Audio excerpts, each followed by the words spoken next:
Hello, everyone, and welcome to Module 4.2, all about creating your yes map. Well, welcome.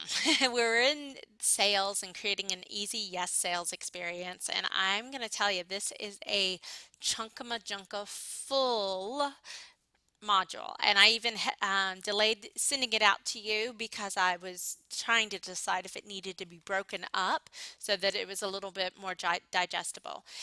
The slides aren't very long. We don't have a whole lot to go over in the way of number of slides, but I feel like I'm going to be sharing with you a lot of new concepts. So feel free to take a break during part of this, watch half of the video, come back, watch the other half, watch it 3 times because it's probably going to share with you a lot of tidbits that you haven't heard before or that your brain just needs some time to kind of take in.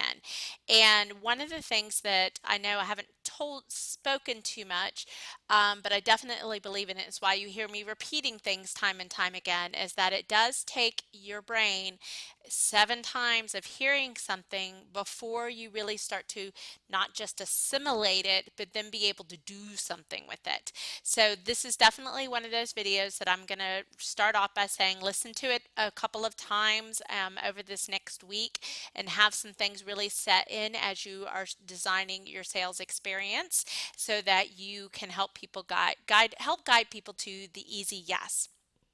So let's begin. Yay. As always, let's talk about the mistakes that we make in our business that cost us money.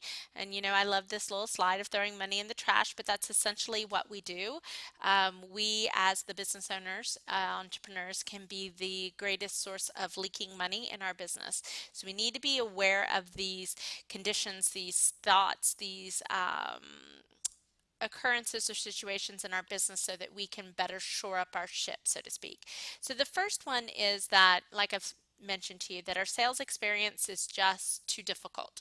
We make it with too many hurdles, we create too much delay, and there's just too much passivity upon our part. We expect our clients to not have anything on their schedule and remember that they were going to call and email, or that we emailed them and we're waiting on a follow-up, any sort of things that we do.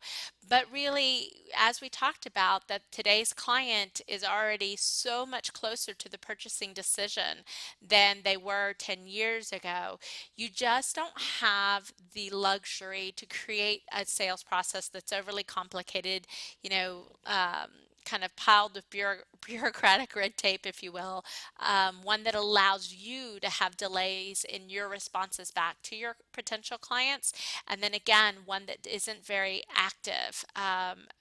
If Hands down, the thing that I would say is you have to choose the active over the passive every single time in your business if you want to ensure that you're getting the growth that you want to have in your business.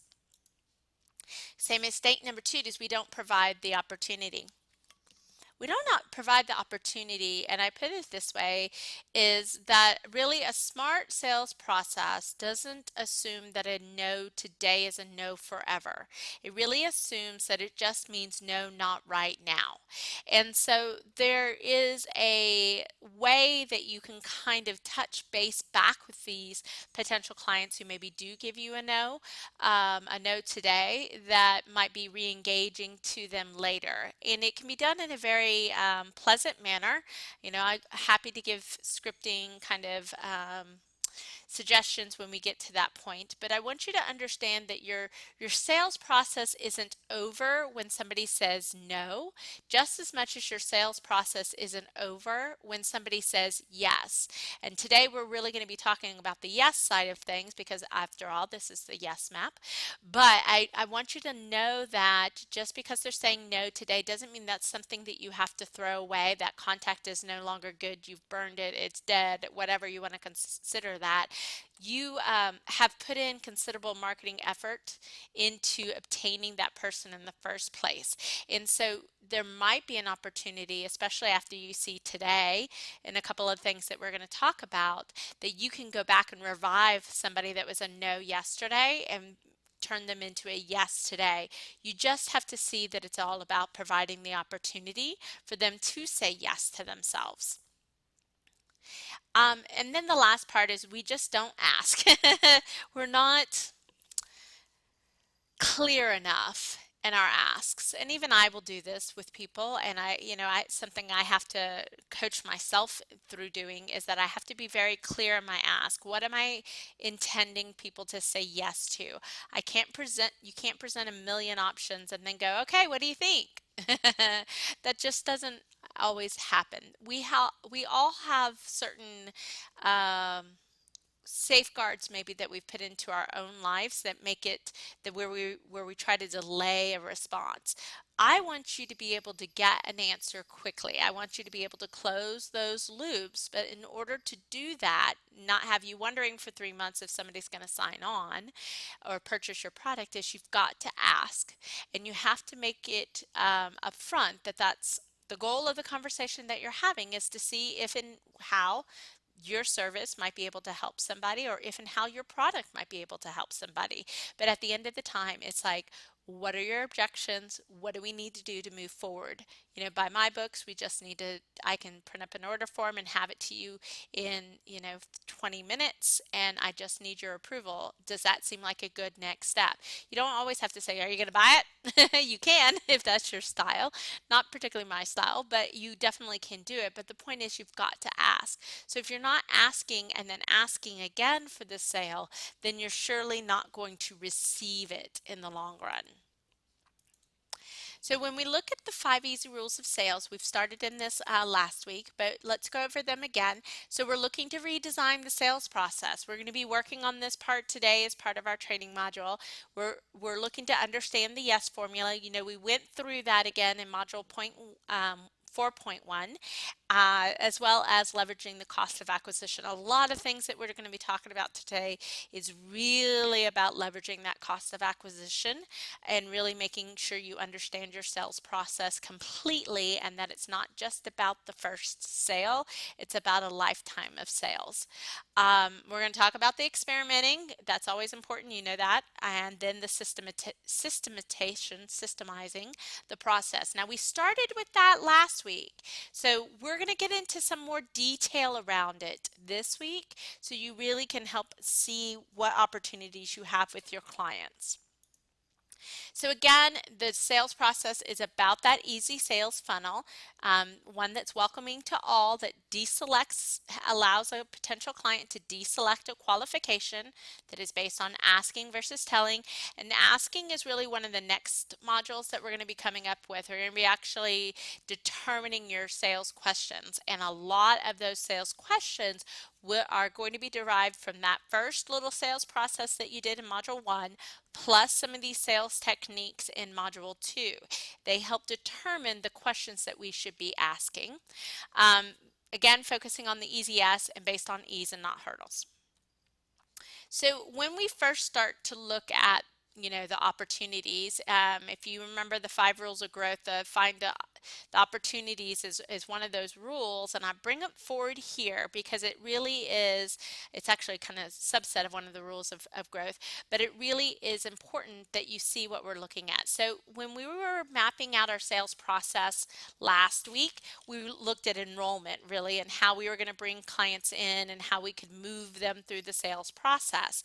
Well, this week we're going to look at most of the rest of the list, if not all, and we're going to start with upsells and cross sells. So I want to talk about the definition, because I know when this technique was approached to me, I had a hard time really understanding how to make it work in my business. And when it was my interior design business, it was a very, upper high end, value priced type of a service that we were offering. And so the purchase decisions just weren't quick, and they weren't like you would make them every 6 months. And so we actually had to work hard on understanding what the upsell and cross sell was. So I'm going to try to talk to this as I give examples through a gamut of different examples. I'm going to start off with something that most everybody knows, because I want you to see how often you are actually either upsold or cross-sold to. And it would be kind of fun to just, walk through your life and go, oop, that was an upsell. Oop, that was a cross-sell. Oh, that's an upsell, that's a cross-sell. Because once you do that, you start to be able to readily identify the opportunities in your own business.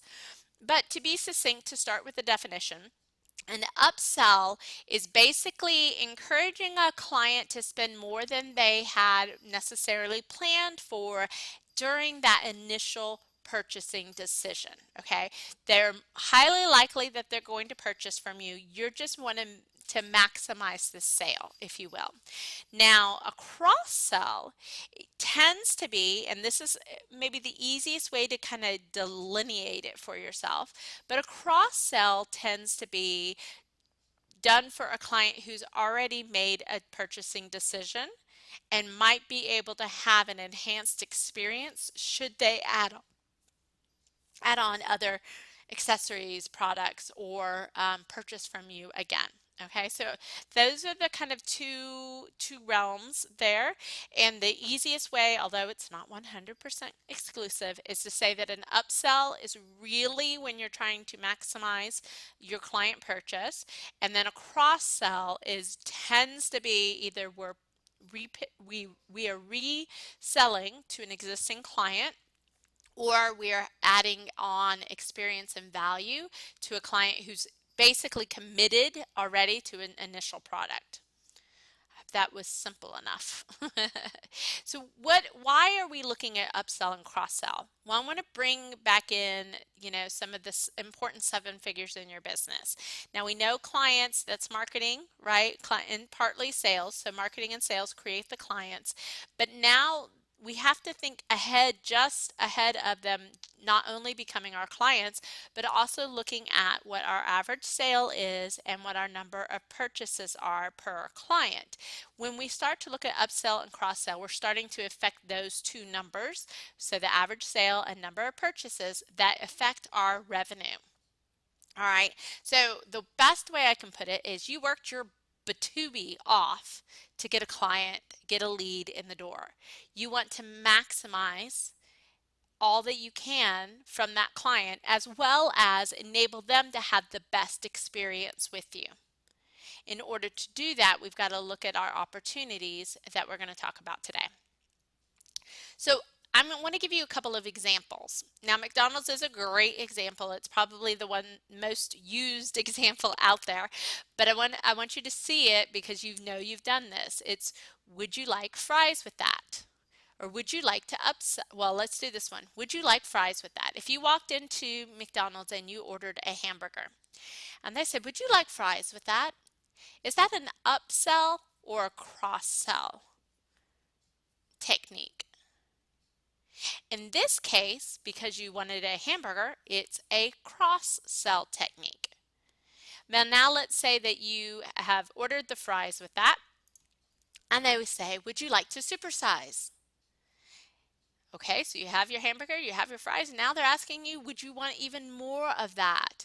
Would you like a greater value for just 25 cents more? Okay, this is an upsell. So an upsell kind of is enhancing or increasing the value, whereas a cross-sell added in another product. Let's take another look. So you're at dinner with your husband or with your wife, and you sit down and you really just went to dinner with the intent of having a meal. But you're looking at your menus and you're trying to make a decision, and the waiter says, would you care to start with a beverage or an appetizer? Might I recommend the chips and queso? Well, yeah, sure. While we're deciding, that might be great. I'd like to have a margarita and chips and queso. And then at the end of your meal, how would you like to finish up with one of our delicious desserts? Could I show you the dessert plate?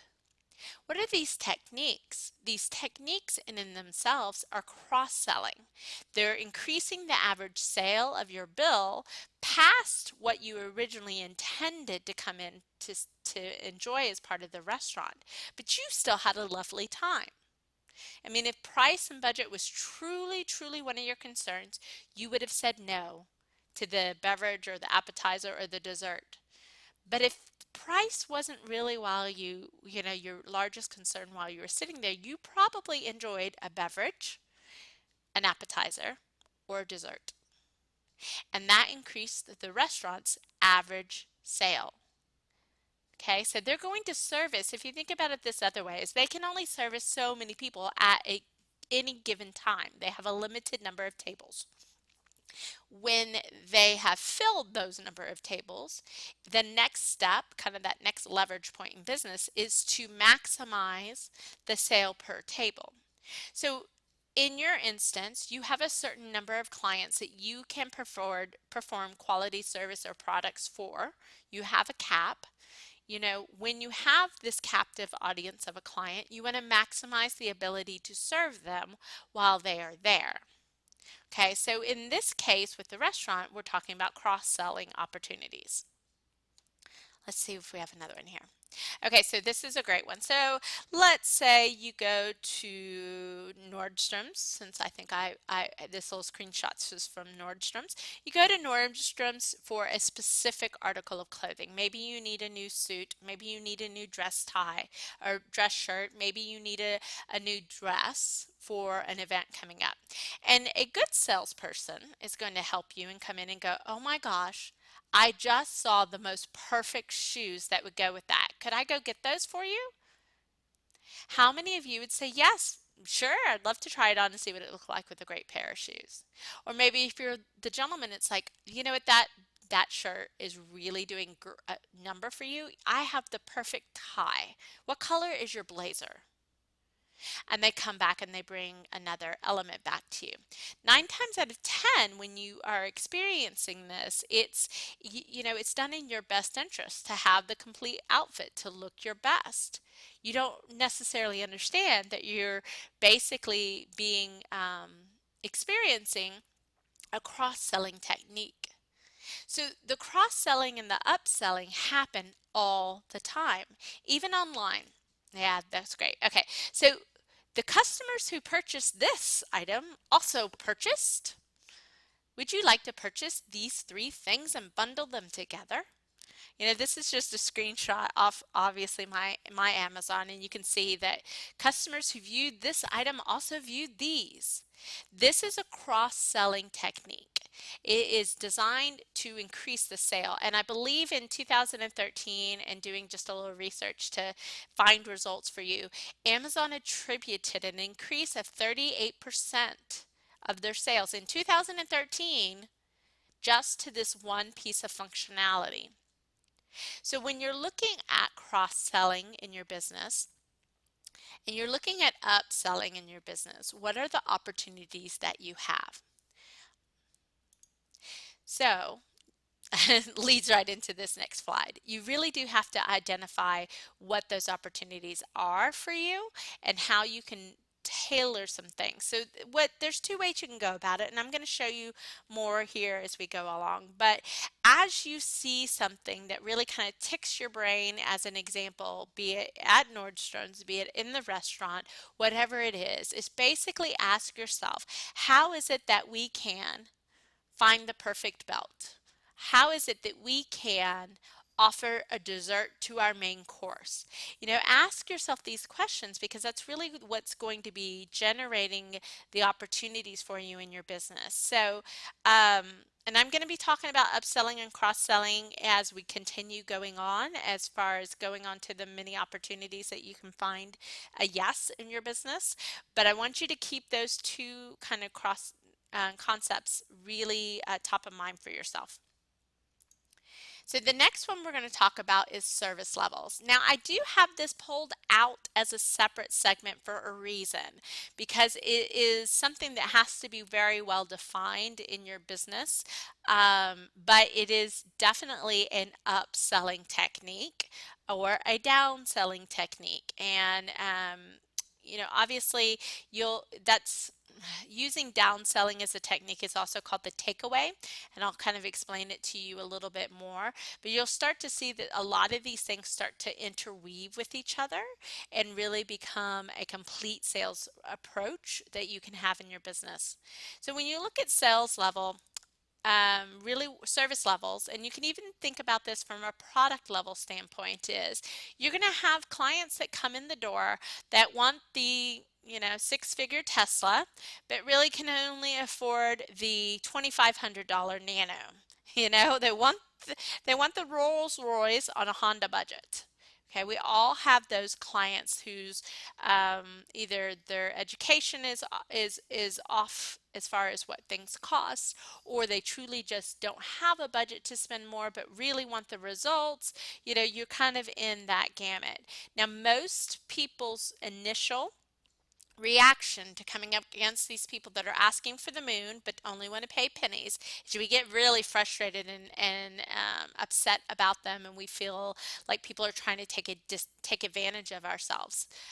What you need to see it as is really the opportunity to integrate service levels in your business. So what is a service level? Well, it's basically saying that you're going to offer a low, medium, and high service or product for your clients.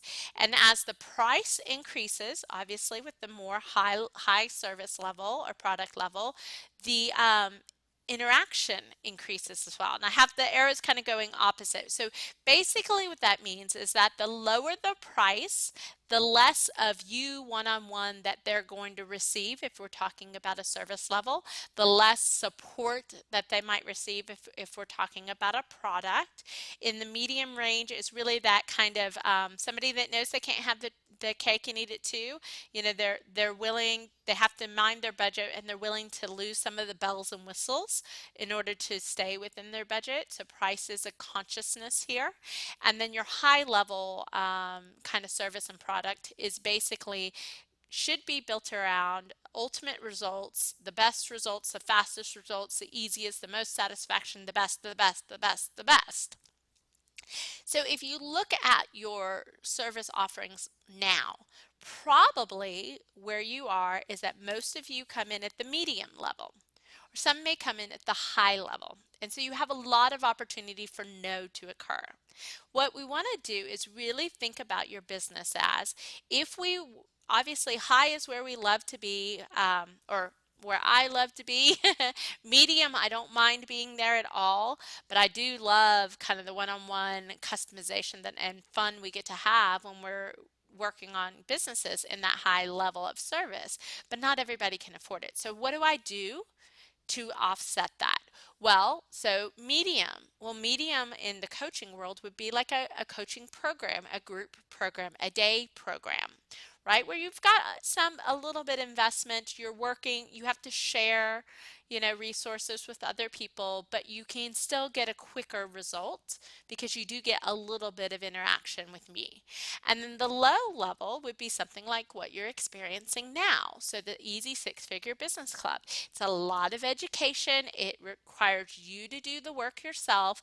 You can see the results through the education. Satisfaction is definitely possible, but it also gives you an opportunity to taste what your Biz Rules business coaching is about, right?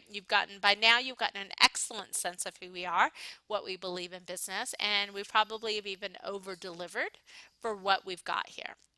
So you have to see about, okay, what is your opportunity? So if you're a service level business, you're talking about high being one-to-one, medium being group, and then low being some sort of educational hands-off type of product. This is also where passive income streams come in, guys.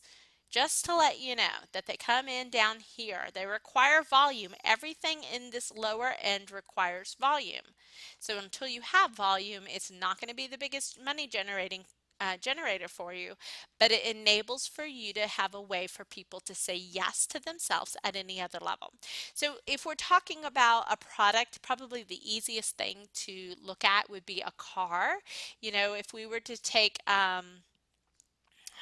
let's take BMW as a good example.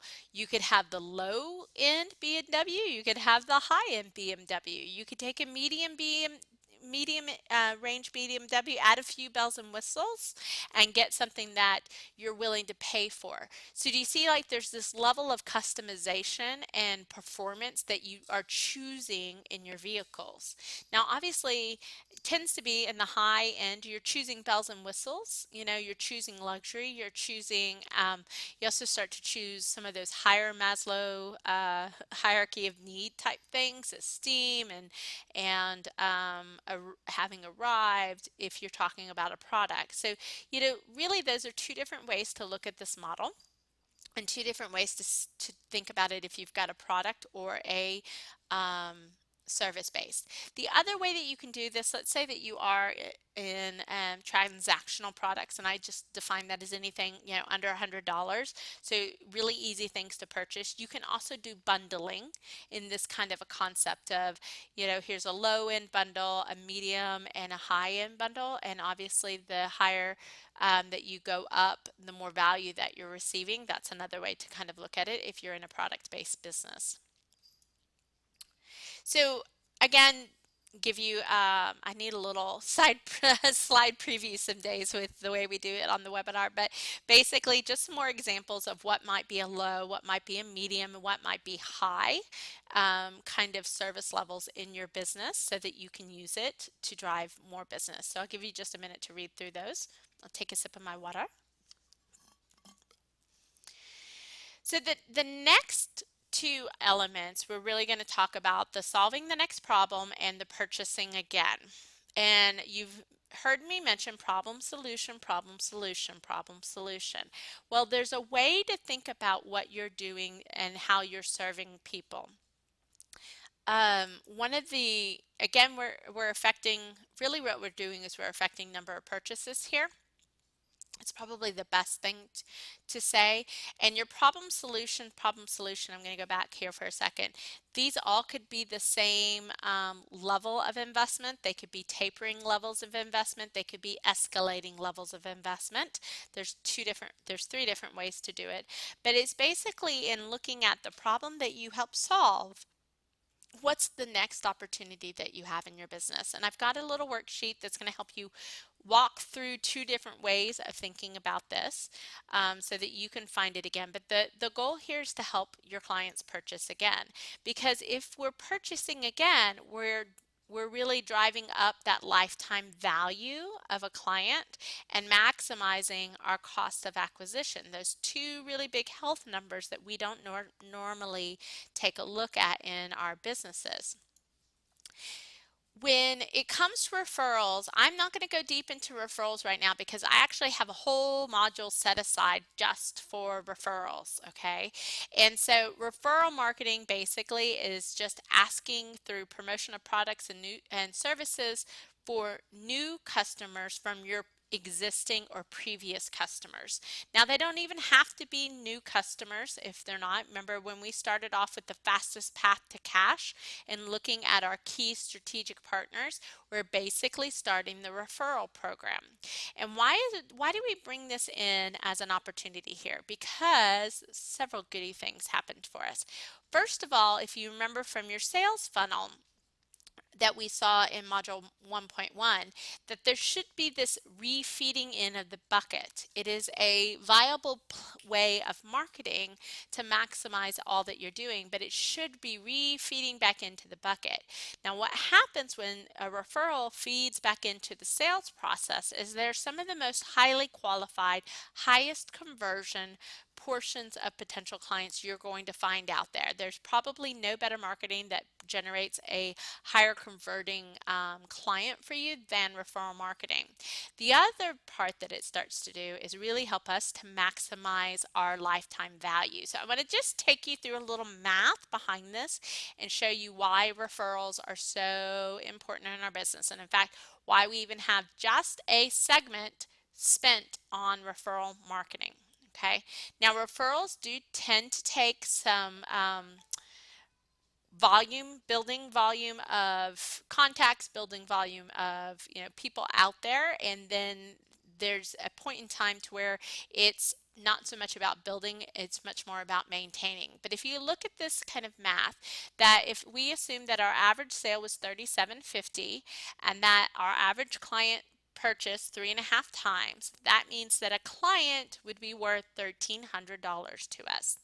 So if we've got this original client who's worth $1,300 to us and they refer 3 people to us, 3 people, okay, that now means that that original client is now worth $52,000 to the business. That's their value in terms of lifetime value.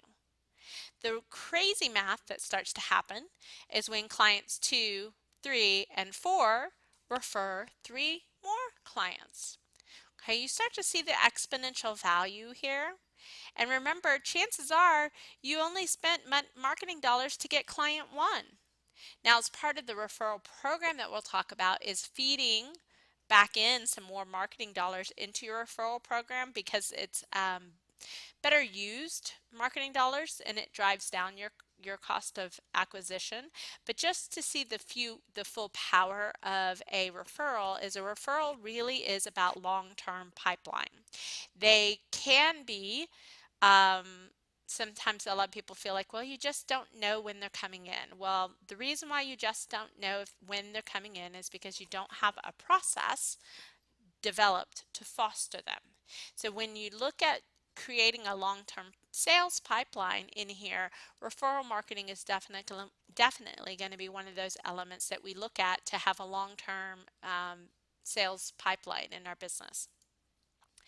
So if you look at this, you must have, when we're looking at our sales, plan, if you will, we must do enrollment. That's obvious, right? We must welcome clients in. And then just based upon what I shared with you on the referral part, we must do a referral program. What I really want you to do is choose two more of these other ones to add into your business. Now, like I said, they're interrelated, but they're big enough that they needed to be called out upon their own. But I need you to choose two more of these to actually implement into the sales process. And I've got a couple of worksheets and things for you that you're going to be able to take a look at, and that will help you, work your way through upsells, solving the next problem, and service levels. But that's it for what we're going to do today. Join me on the next video where I just walk through a couple of the worksheets that I've put together for you so that you can start to put together these things in your own business. As always, if you have any questions, please feel free to head over to the Facebook fan page so that we can answer them for everyone, and everyone has the benefit of seeing those questions and answers. So that's it for today. Be sure to check out the training videos next, and we will talk with you soon.